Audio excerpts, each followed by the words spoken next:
नमस्कार मित्रांनो, आज या मालिकेमध्ये आपण पाहणार आहोत जे महत्त्वाचं टेंडर असतं 2 कंपनीमध्ये डिवाइड केलेलं असतं. खानोलकर इंडस्ट्री आणि इनामदार इंडस्ट्री या दोघांच्या मध्ये ते टेंडर दिलेलं असतं. दोघांना अर्ध अर्ध असं. नयनताराला असं वाटत असतं की टेंडर मलाच मिळणार, फुल कॉन्फिडन्समध्ये असते. पण काय विचार झालेला असतो की दोघांमध्ये ते टेंडर अर्ध अर्ध असं दिलेलं असतं. इथला फार आनंद झालेला असतो. तेव्हा म्हणतो बोमला आता हे काय दोघांमध्ये, यांना टेन्शन आलेलं असतं. नयनतारा म्हणते इम्पॉसिबल, दोघांमध्ये काम करणं इम्पॉसिबल. रोहित म्हणतो कसं आहे ना, रोहित इनामदारच्या पुढे जायला लागला होता, कसं मागे ओढला. माझ्या पुढे जाणं इतकं सोपं नाहीये, सगळं चक्र फिरवलंय ते रोहित इनामदार नाहीच. कमळीने त्यांनी खूप छान असं सगळं ती ऑर्डर आलेली असते, तयार केलेली असते. कमळीने खूप मदत केलेली असते या मावशींना. अशी म्हणतात कमळी एक नंबर काम केलंय. अहो मंडळात आई बरोबर खूप काम केलंय मी, मला सगळ्या कामांची सवय. प्रसादाला 500 माणसांचं जेवण घरीच बनवायचं बघा. इकडे आता जेवणाचं सगळं सामान भरलेलं असतं त्या गाडीत आणि आता ती गाडी चाललेली असते, वेळेवर ऑर्डर पूर्ण केलेली असते. इकडे ऋषीला टेन्शन आलेलं असतं की हे झालंच कसं. आणि समोरची पार्टी असते, ते म्हणतात या जॉईंट प्रोजेक्टच्या निमित्ताने दोघे एकत्र तरी याच्यातले वाद तरी मिटतील. तारा म्हणते इम्पॉसिबल, मी एकत्र काम करणारच नाहीये. तो म्हणतो असं टेंडर हातातून काढून घेण्यासाठी बरेच रस्ते सापडतील. म्हणतो आता सध्या टेंडरला हो असं म्हणा, नंतर काय करायचं बघूच की आपण, पुढे खूप मार्ग आहे तो वेगळं व्हायला. मीच बुक केला होता हॉल, क्लासला टेस्टर्सला शोभेल ना असा वेन्यू बुक केला. I am very impress. Tara म्हणते तेजस्विनी तुझे गेस्ट सरप्राईज होतील की इतकं सुंदर असं काही मी बुक केलंय सगळं. ताराला म्हणत असते इतकं सुंदर सगळं अरेंजमेंट केलंय, ते घाई जे जेवण बुक केलंय ना ते कॅन्सल कर, मी माझ्या पद्धतीने स्टँडर्ड जेवण बोलवते. नयनतारा म्हणते नो, मी जे जेवण बोलवलंय ते एक नंबर आहे, त्यात काही शंकाच नाहीये. एवढी मोठी जी जेवणाची ऑर्डर आलेली असते प्रमिलाकडे, ती असते नयनताराने दिलेली ऑर्डर. त्या ऑर्डरमध्ये कमळीने 7 दिलेली असते आणि सगळ्यांनी मिळून एक नंबर असं जेवण बनवलेलं. म्हणते जेवण ऑर्डर केले आणि इतक्यात येणार, इनफॅक्ट आलंच आहे ते काय समोरून. आता प्रमिलाची पूर्ण टीम ते जेवण घेऊन आलेली आहे. म्हणते इनामदार मॅडम तुम्ही सांगितलेली सगळी जेवणाची ऑर्डर आणली आणि जे काही आहे ते थोडंफार ते गरमागरम बनवलं जाईल. एक नंबर आम्ही आमच्या पद्धतीने जेवण बनवण्याचं केलंय. त्यासोबत कमळी सुद्धा आलेली असते. नयनतारा म्हणते ही काय करते इथे. तारा कमळीला बघते आणि भडकलेली असते की ही इथे काय करते, हिचं काय काम आहे. त्यांच्याबरोबर आलेली असते त्या मावशींची मुलगी, म्हणते की ती आमच्याकडे काम करते. तर ऋषी सुद्धा तिथेच असतो. टरडी पोरगी इथे मला माझ्या कार्यक्रमात नकोय. मला आता बोललेली असते समोरची तेजस्विनी, एवढं मोठं टेंडर मिळालंय, एवढी मोठी पार्टी देणार आहोत आणि खानावळीतलं जेवण जेवायला द्यायचे. 5 स्टार हॉटेलमधनं जेवण का नाही मागितलं. काय म्हणते अन्न 5 स्टार हॉटेलमध्ये बनवू दे किंवा साध्या घरात बनवू दे, अन्न ते अन्नच असतं, त्याच्यात चव आणि प्रेम उतरणं महत्वाचं. त्याला म्हणते जागेवरून किंमत करणारे हे का विसरतात की अन्नाला पूर्ण ब्रह्म असं आपण म्हणतो. नावं ठेवायला आमच्या घरात कुणाला शिकवलेलं नाही, त्यामुळे प्लीज तुम्ही पण नावं ठेवू नका. नयनतारा म्हणते प्रमिला ताई या सगळ्या गोष्टींमध्ये मला इंटरेस्ट नाहीये, तर मी कुणाला विचारून कोणतेच निर्णय घेत नाही आणि एकदा निर्णय घेतला की त्याच्यावर मी ठाम असते. एवढंच म्हणायचं की ही मुलगी मला इथे नकोय, बाकी मला काहीच प्रॉब्लेम नाहीये. म्हणते सॉरी मॅडम, त्या पोरीला मी कामाला ठेवलंय आणि कामाला ठेवेल असं शब्द दिलाय आणि आता अचानक तिला मागे नाही पाठवू शकत. आहे ना मॅडम, नयनतारा मॅडम, परिस्थितीवरून अन्नाचा अपमान होणार आहे किंवा अन्नाची ओळख ठरणार आहे असं माहिती असतं तर मी खरंच ऑर्डर घेतली नसती आणि अन्नाचा अपमान कधीच करू दिला नसता. तारा म्हणते जेवण कॅन्सल होणार नाही, हेच जेवण दिलं जाणार आहे. आता भांडणं चाललेली असतात की हे जेवण या गरीब लोकांना द्यायचंच नाहीये. इतक्या खालच्या लोकांकडून जेवण कशाला मागवलं, इतके गरीबडे. तारा म्हणते या पार्टीत केटरिंग प्रमिला ताईच करणार आणि त्यांचंच जेवण सगळे जेवणार. फक्त या मुलीचं काय करायचं ते बघा, बाकी सगळं मला मान्य आहे. ताराला फक्त आणि फक्त कमळीचा प्रॉब्लेम असतो, बाकी जेवणाबरोबर काहीच प्रॉब्लेम नसतो. ते मावशी असू दे, तुमची ऑर्डर जर हातातून जाणार असेल तर मी दुसरं काम बघते, काहीच हरकत नाहीये. म्हणते कमळी नको जाऊ ग, बरं वाटत नाहीये ते. प्रमिला नयनताराला म्हणते मॅडम मला पैशांची खूप गरज आहे आणि ही ऑर्डर त्याहूनही जास्ती गरजेची आहे. तुम्ही अचानकच अशी ऑर्डर कॅन्सल केली तर मी काय करू, खूप मोठं नुकसान होणार. पहिल्या शब्दाला मी जर जागले नाही तर माझे स्वामी मला कधीच माफ करणार नाही. या पोरीला शब्द दिलाय की माझ्याकडे काम कर आणि हिला अचानक नको काम करू असं सांगितल्यावर कसं होणार सांगा बरं. आता रडायला लागलेली असती, ही मुलगी जर कामाला नको तर माफ करा मॅडम, पण ही ऑर्डर नकोय आम्हाला. कोणाचा अपमान होणार असेल तर प्लीज नकोच ऑर्डर. म्हणतो असू दे की नयनतारा मॅडमने केली आहे ना ऑर्डर, आनंदाचा क्षण आहे, शांतपणे सेलिब्रेट करू ना. आणि नयनतारा मॅडमने केली ऑर्डर म्हटल्यावर जेवण चांगलंच असणार आहे, डोंट वरी, सगळी पार्टी चांगली होणार आहे. मी म्हणतो आई एक महत्वाचं सांगतो, आपण ज्यांना ऑर्डर दिली त्यांनी कोणाला कामावर ठेवायचं आणि कोणाला नाही त्यांचा प्रश्न आहे. आपण त्यांना सांगू शकत नाही की याला ठेवा याला काढून टाका, त्यांचं ते बघतील की आपण फक्त ऑर्डरची मतलब ठेवू. तो आपल्याला टेंडर मिळालंय, त्यानंतर स्टाफ कसा ठेवायचा हे आपण ठरवणार. ज्यांनी टेंडर दिलंय त्यांनी जर येऊन विचारलं की हा स्टाफ का ठेवला तर आपण बदलणार का, नाही ना. तसंच त्यांनी ज्यांना कामाला ठेवले करू दे की काम. तारा म्हणते ओके चालेल, ऍडजस्ट करते मी, असू द्या. नयनताराने प्रमिलाला जी ऑर्डर दिली ती अजिबात कॅन्सल केलेली नसते, तुम्ही करा सगळं काम, मान्य आहे मला. त्या दोघांना टेंडर मिळालेले असतं, त्यात आपला एक साहेबा असतो आणि त्या समोरच्या मॅडमचा एक असिस्टंट असतो. त्यांनी गळ्यात बॅग लटकवलेली असते. साहेबा म्हणतो काय रे सीट बेल्ट लावून आलाय का. तो साहेबाला म्हणतो तू एअर बॅग लटकवली ती बघ की. आता दोघांचं स्टेजवर असंच भांडण चाललेलं असतं. आता स्टेजवर बोलवलेलं असतं जय खानोलकर तेजस्विनी खानोलकर या दोघांना स्टेजवर बोलवतात. आता साहेबाने सुद्धा नयनताराला आणि ऋषीला बोलवलेलं असतं. तेजस्विनी आणि नयनतारा स्टेजवर एकमेकींना काँग्रेस करतात आणि गळ्यात पडलेले असतात. तारा आणि त्या एकमेकींच्या गळ्यात पडलेले असतात. म्हणतात की तुझ्यासोबत काम करायची वेळ आली आहे. पहिल्यांदाच आयुष्यात असं झालंय. ती सगळ्यात मोठी तडजोड आहे. तुझ्या बरोबर आणि तुझ्या कंपनी बरोबर काम करते तीही तडजोड करून पहिल्यांदाच. तारा म्हणते कसं आहे ना, आता भर टेंडर, पण हे जास्त काळ चालणार नाही. टेंडर कसं उडवायचं मी बघतेच की.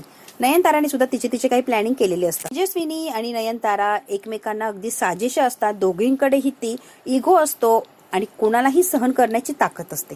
कुणालाच ते सहन करत नसतात. त्यामुळे दोघी फक्त आता फॉर्मॅलिटीज म्हणून एकत्र आलेले असतात.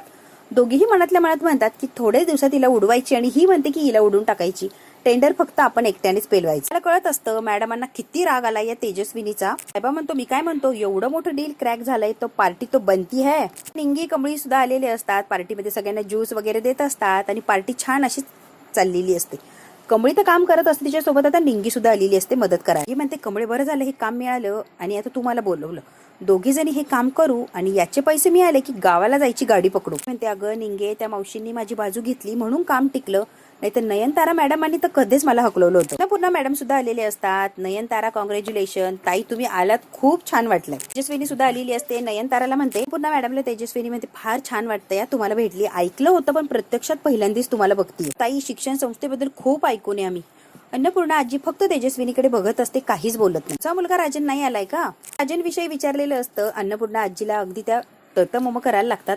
नंतर म्हणतात की जरा मला तिकडे काम आहे म्हणून अन्नपूर्णा आजी विषय बदलतात. तेजस्विनीला राजन बद्दल एकही शब्द सांगितलेला नसतो. ती बघत असते की अन्नपूर्णा आजी सरळ निघून गेल्या. त्यांनी कमळीकडे बघितलेलं सुद्धा नसतं. कमळी म्हणते निघे बघितलं का? अन्नपूर्णा आजीने राजन काकाचं नाव ऐकलं की उत्तर न देता लगेच निघून गेलं.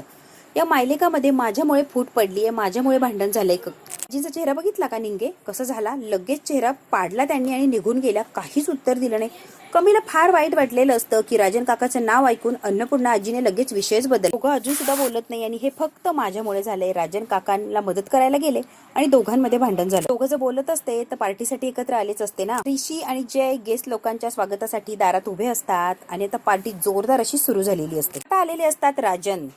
ऋषी म्हणतो राजन काका वेलकम. राजनने आल्या आल्या कॉंग्रॅच्युलेशन केलेलं असतं ऋषीला आणि जय हा राजनला बघत असतो. जयशी राजन बोलतो तेव्हा तो म्हणतो सर तुमच्याबद्दल मी खूप काही ऐकून आहे पण भेटलोय आपण पहिल्यांदाच. राजन म्हणतो कसं आहे ना, तुम्ही दोघं पार्टनर झाले आहात. एक अनुभव म्हणून सांगतो, पार्टनरशिप जर टिकवायची असेल तर इगो बाजूला ठेवायचा, तरच तुमची पार्टनरशिप टिकेल, नाही तर काहीच होणार नाही. या पार्टीमध्ये नयनताराने आता रागिनी, कामिनी, अनिका यांना सुद्धा बोलवलेलं असतं. तिघी सुद्धा छान अशा आलेले असतात. एवढी मोठी पार्टी बघून रागिनी म्हणते आई काय पार्टी आहे ग. लांबूनच रागिनी हसायला लागलेली असते आणि तर टाळ्या वाजवतच पुढे गेलेली असते. कमळी आता सगळ्यांना ड्रिंक देत असते. ऋषी आलेला असतो. काय कमळी माझ्याच पार्टीत मला काही विचारणार नाहीस का तू? काय बोलताय सर, घ्या की तुमचीच पार्टी आहे म्हटल्यावर. सर म्हणते ना कमळी तू नकोय मला. आता ऋषी आणि कमळी बोलत असतो. हे बरोबर तेजस्वीने बघितलेलं असतं की यांचं काय चाललंय. म्हणते ना त्याची शिक्षा म्हणून तुला मदतच करतोय कमळी. ते सर असं काही करू नका. तारा मॅडमने जर बघितलं तर अजून काय व्हायचा राडा. प्लीज सर असं काही करायला जाऊ नका. पार्टी ना डोक्यावर घेतील त्या. सर असं काहीच करू नका. आता या दोघांमध्ये काय बोलणं होतंय तेजस्वीने अगदी जवळ येऊन ऐकत असते. ऋषी काय ऐकायला तयार नसतो. दोघांच्या झटापटीत ज्यूस सांडलेलं असतो ऋषीच्या अंगावर. म्हणते काय हो मदत करायला गेला बघा बरं किती राडा झालाय. कमळी बॉसचं नुकसान बिगर काही म्हणू नका. बॉसचा बॉस मी आहे त्यामुळे मॅनेज मी करेल. गप्प बस. या पार्टीत अनिका सुद्धा आलेली असते आणि अनिका आली म्हटलं की पार्टीला रंगत आलेली असते. काय इकडे तिकडे बघत असते. तिचं लक्ष जातं कमळी आणि ऋषी गप्पा मारत असतात. त्यांचं थोडंसं भांडण चाललेलं असतं. अनिकाने बघितल्यावर अनिकाने डोळे असे मोठे केलेले असतात आणि या कमळीचं आणि ऋषीचं काय चाललंय हे बघायला लागणार. ही गावच्या पिथे सुद्धा आली का म्हणून अनिकाला आता राग आलेला असतो. आणि तनतन करत लगेच तिथून निघालेली असते अनिका. काही लोक असतात नयनतारा, अन्नपूर्णा आजी, नयनतारा या दोघींच्याही ओळखीचे असतात. ते राजनचं फार कौतुक करत असतात अन्नपूर्णा आजीच्या समोर. पुढे त्या माणसाला कमळी दिसते. ए मुली काही थंड असेल ते घेऊन ये. कमळी बघते आणि हो आणते असं म्हणते आणि कमळी त्यांच्यासाठी आता थंड घेऊन चाललेली असते. कोणाशी बोलतोय हा माणूस म्हणून माघारी बघतो ती असते कमळी. पूर्ण आजीने सुद्धा बघितलेलं असतं कमळी आहे. म्हणते मॅडम ज्यूस घ्या की. अन्नपूर्णा आजी तिच्याकडे बघत सुद्धा नाही आणि नकोय मला असं सांगून टाळतात. अन्नपूर्णा आजी राजन आता तिघेच उभे राहिलेले असतात. ते दोघ जण असतात ते नयनताराकडे गेलेले असतात. पूर्ण आजी कुणाला तरी हॅलो म्हणतात आणि तिथून निघून जातात. कमळीशी काहीच बोलत नाही. म्हणतात माझ्याशी बोलणं तर सोड माझ्याकडे बघत सुद्धा नाहीये. वाईट वाटलेलं असतं. राजनला सुद्धा खूप वाईट वाटलेलं असतं. डोळे पुसत असतात त्यांना इतकं वाईट वाटतं आणि कमळी सुद्धा रडायला लागते. म्हणतात कमळी यांच्याकडे कशी काम करतेस तू. आता राजाने एवढ्या ह्याच्यामध्ये काळजी नाही कमळीला विचारले. मीटिंगला ज्यांना ऑर्डर मिळाली त्यांच्याकडे मी कामाला लागली त्यामुळे मी इथं आली. मावशी म्हणून त्या घरगुती जेवण बनवतात आणि असं असतं छोटी मोठी ऑर्डर तर त्या घेतात. ते काका मी आलोच. गिनी कामिनी अनिका असतात. आणि का इथे कशाला आलो गो? पार्टी करायला ना. पार्टी एन्जॉय कर ना. काय चाललंय ग? कामिनी म्हणत असतात, ए बाळा पार्टी एन्जॉय कर ना प्लीज. ए बबू कशाला टेन्शन घेतीये ग? कामिनी म्हणते, मोका बघायचं आणि मग वागायचं. जसं आहे ना तसं त्यानुसार वागायला शिकायचं. टेन्शन घेऊ नको उगाच. एन्जॉय कर, पार्टी एन्जॉय कर. बाकीचं बघूच आपण काय करायचं आणि काय नाही. अजिबात ऐकत नसते. तिला या दोघी समजावून सांगत असतात. तिला अजिबात आवडत नसतं. ती चिडते त्या दोघींवर. मी म्हणते, अगं ती पोरगी काय आणि तू काय? तुझे कपडे बघ, तुझा स्टँडर्ड बघ. गेस्ट इथे गेस्ट, वेगळंच इम्प्रेशन आहे तुझं. आणि ती कोणी सर्वंट लायकी दिसते ना. सगळं स्टेटस कळून येतं ना. ती काय करतीये? थंड पेय देते आपल्याला, जेवायला ती वाढणार आहे. आणि तू गेस्ट म्हणून आली, तुझ्या मागे पुढे करणारी ती. आपल्या स्टेटस प्रमाणे राहायचं. समोरच्याची लायकी आपोआप कळते. कामिनी आणि रागिनी लायकी काढलेली असते कबड्डीची. तिला काही माहिती नसते यांचं काय चाललं. आणि काला फूस लावत असतात की आपल्या स्टेटसनुसार आपण love of my life. Ragini म्हणते, अच्छा अच्छा प्रेम आहे ऋषीवर. माझ्या प्रेमाला मी हातातून निसटता नाही बघू शकत आहे. नाहीच बघू शकत आहे. काम करा तुम्ही, बसा, अजिबात काही करू नका. मी बघते की माझं काय करायचं. म्हणजे तुम्ही दोघी पण युजलेस आहात. काय करायचं ना माझं मी बघते. अगं आणि का ऐक ना. आणि का रागाने निघून जाते. आणि का सोफ्यावर बसलेली असते आणि कमळीविषयी बोलत असते. तिच्या समोर जी मुलगी असते ती सुद्धा दुसऱ्याच मुलीविषयी बोलत असते. आणि तिचं जबरदस्तीचं भांडण सुरू होतं. दोघे एकमेकींना म्हणतात की तुझ्याविषयी मी बोलतच नाहीये. ती म्हणते मी तुझ्याविषयी बोलत नाहीये, मी त्या कमळीविषयी बोलतीये ग. माझ्या रिचच्या मागे पुढे करत असते. आसावरी पण तशीच आहे. रिच मुलं दिसली की लगेच लोंडा घोळायला लागते आणि लगेच त्याला जाळ्यात अडकवण्यासाठी प्रयत्न करते. का आणि ती मुलगी दोघींची चांगली जमलेली असते. कमळीने बघितलेलं असतं आसावरीचं काय चाललंय. प्रवीला काकू तर म्हटलेले असतात की आसावरी खूप चांगली आहे आणि आसावरीला कोणीतरी मित्र आहे हे कमळीने बघितलेलं असतं. कमळी येते आणि म्हणते, निंगे भूक लागली ग म्हणून एकच खाल्लं. कमळी म्हणते, असू दे ग. म्हणते, निंगे तो पोरगा दिसतोय का तुला? मम्मा मावशीच्या घरी आला होता ग त्यांच्या मुलीला भेटायला. तेव्हा बघितलं मी गुपचूप त्याला ती भेटत होती. म्हणते, मग काय करायचंय ग कमळे? त्याचं काहीतरी काम, आपल्याला काय करायचं? मावशीची मोठी मुलगी आसावरी आहे ना, तिला भेटायला आला होता गुपचूप. बाहेरच्या बाहेर भेटला आणि निघून गेला. किती वाटते ग तो तिला फसवू नये आणि प्रमिला मावशीला त्रास होऊ नये. कमळीला वाईट वाटत असतं या गोष्टी. फसवत तर नसेल ना ग तो, त्रास देत नसेल ना ग निंगे. म्हणते, निंगे सगळं काही जाऊन मावशीला सांगायला पाहिजे. मला असंच वाटायला लागलंय.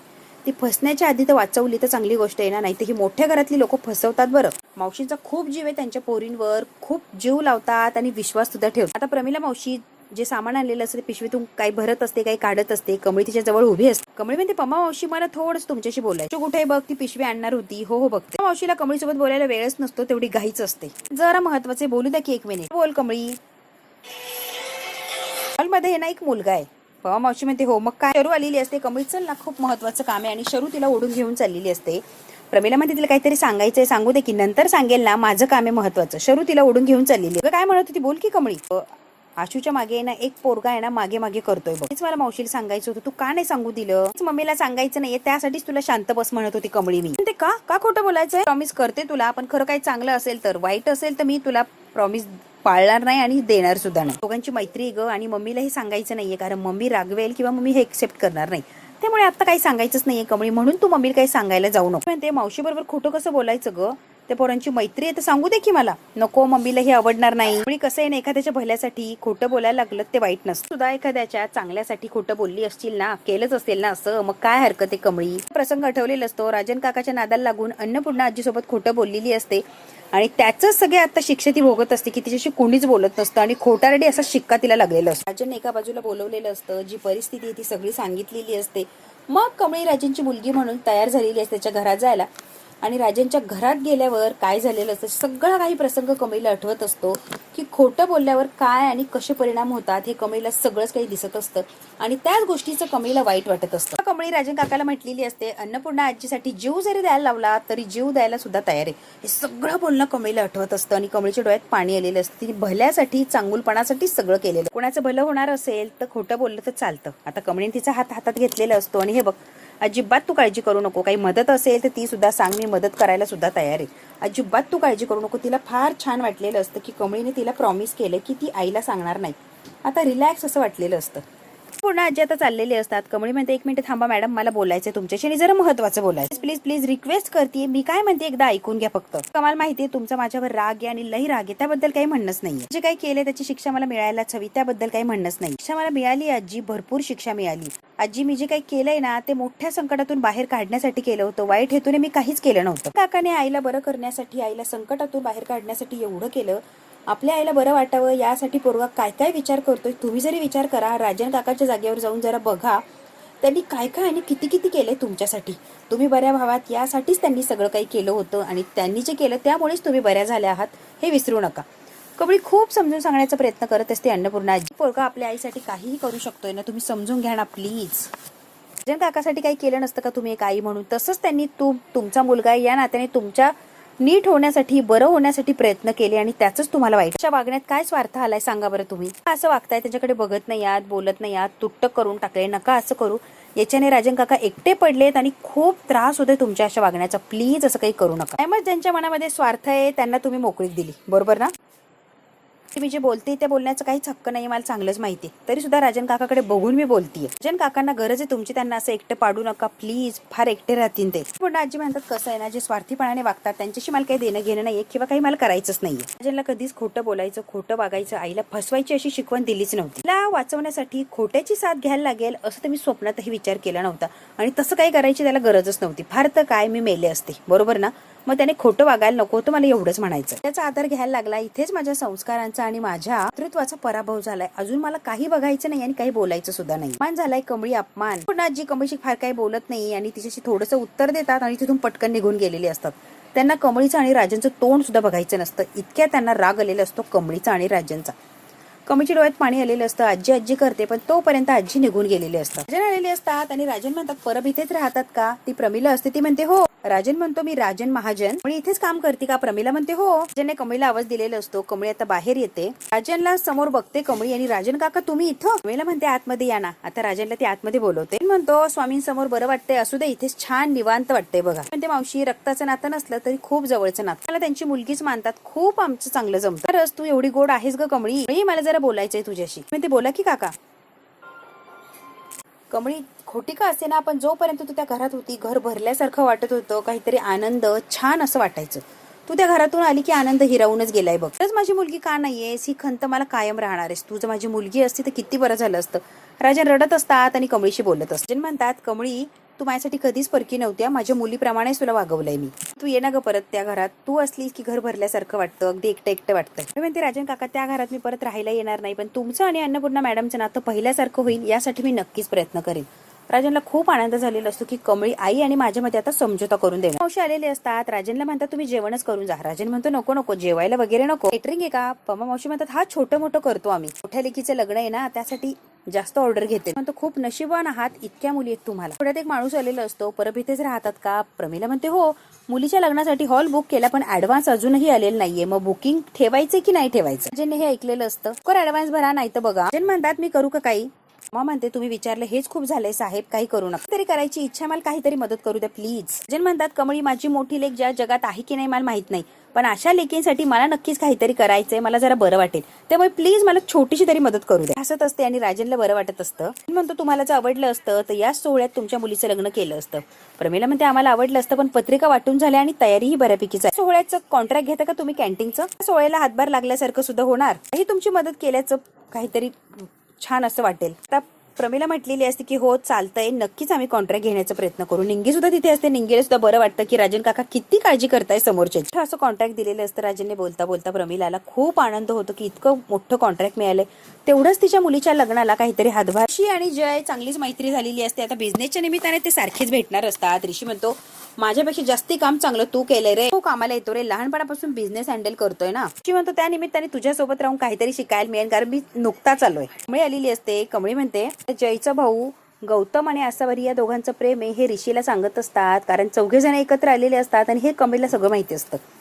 माझ्या भावाचं प्रेम हिच्या बहिणीवर आहे हे मला माहिती, हिला माहिती, पण आमच्या घरच्यांना माहित नाही. त्या दोघांना एकत्र आणण्याचा प्रयत्न करतोय, पण आता काय होणार काय माहिती, पण आमच्या घरच्यांना अजिबात मान्य नाही. अच्छा पुढे हाच प्रश्न आहे की या दोघांचं लग्न कसं लावून द्यायचं, कोणत्या परिस्थितीत लावून द्यायचं. म्हणतो अच्छा ते सगळीकडे नुसत्या लग्नाचाच विषय चाललाय की काय. त्या घरी यांच्या मम्मीनं तायडीच्या लग्नाचं टेन्शन घेतलं. राजन काका आले होते. सामूहिक लगीन सोहळा काहीतरी केलंय त्यांनी, मोठा सोहळा करायचा आहे राजन काकांना. म्हणजे मोठी भानगड होऊन बसली की नाही या लग्न सोहळ्यात त्या दोघांचे लग्न लावून देऊ की, चांगली संधी आपल्यासाठी. सामूहिक विवाह सोहळ्यात त्यांचे लग्न लावून द्या, एकदा लग्न झाल्यावर काय अडचण आहे. तो बेस्ट आयडिया ही. सगळेच तयार झालेले असतात. बघू आता सामूहिक विवाह सोहळा जो राजनने ठेवलाय त्यामध्ये आता जय त्याच्या भावाचे लग्न लावून देणार का, हे जर बघायचं असेल तर बघायला लागणार मित्रांनो आपल्याला.